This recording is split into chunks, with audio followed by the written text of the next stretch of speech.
Some revolutions begin with armies. Some begin with kings and declarations written in grand halls. And then there are revolutions that begin with a single bell ringing in the dark and a priest's voice calling ordinary people to rise. September 16, 1810, the small town of Dolores, a church a bell, and a man named Miguel Hidalgo who decided the silence of oppression had lasted long enough. This is the story of the Grito, the cry that woke a nation. He was not a general, he was not a wealthy landowner. He was a priest who had watched too many people live under the weight of another nation's rule. In the quiet streets of Dolores, he saw the faces of indigenous men and women who worked land they could never own. He saw mestizos whose voices carried no power. He saw people treated as less in the land of their own birth. The injustice sat heavy on him. Night after night, the same question returned. How long must the people wait before they are allowed to stand? In the early hours of that September morning, he made a decision that would change history. He walked to the church, he took hold of the rope and he rang the bell. The sound cut through the darkness like a blade of pure intention. It was not a call to prayer, it was a call to courage. It was a call to the forgotten to remember they still had a voice.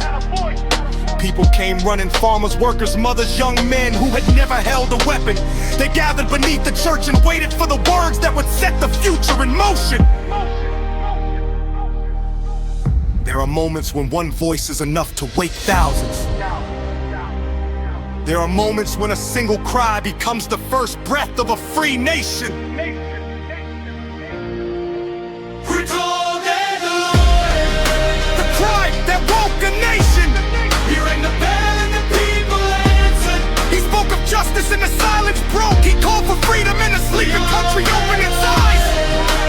Grito de Dolores, the sound still echoes. One priest, one bell, one morning that refused to stay quiet. The words he spoke that morning have been remembered in many forms, but the spirit of them has never changed. He called the people to rise against the chains of colonial rule. He spoke of dignity for those who had been denied it. He spoke of a Mexico that belonged to its own people and not to a distant crown. The crowd that gathered was not an army of trained soldiers. It was a river of ordinary lives suddenly given permission to believe they minded, and that river began to move.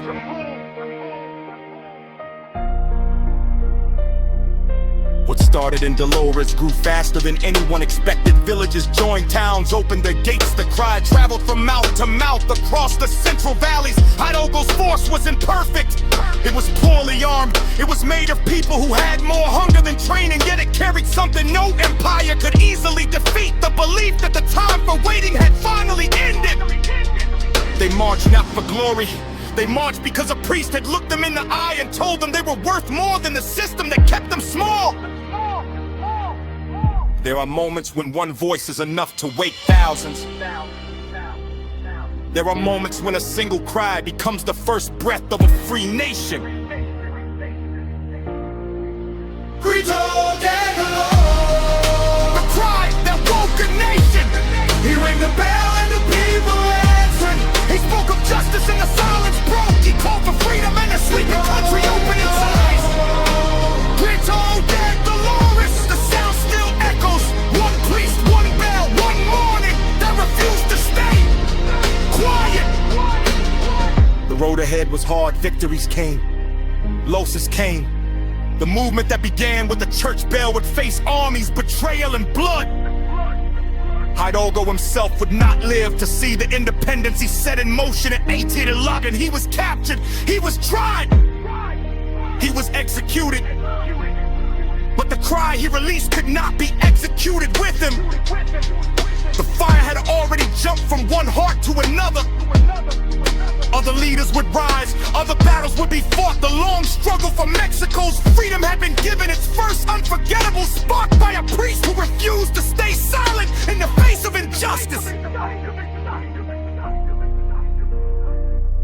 Some leaders leave behind monuments of stone. Miguel Hidalgo left behind a sound, a bell ringing in the dark, a voice calling the forgotten to stand. A cry that still rises every September from the balcony of the National Palace, when the president of Mexico reenacts the Grito and the nation answers with one voice. That is the true measure of what he began. Not only the war that followed, but the permanent permission he gave a people to believe they could be free. Every year the day returns, September 16. Independence Day, children learn the names. Families gather. The bell is rung again. In memory of the first one, shattered the quiet of 1810. And somewhere in that remembrance lives the same question Hidalgo faced in the early hours before he walked to the church. How long will you wait before you decide that your dignity is worth the risk of rising? Grito de Dolores, the cry that woke a nation.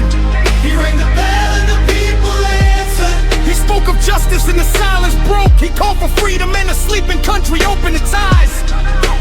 Grito de Dolores, the sound still echoes. One priest, one bell, one morning that refused to stay quiet. And as long as the story is told, the cry continues. the nation still answers. The freedom he demanded still walks the land.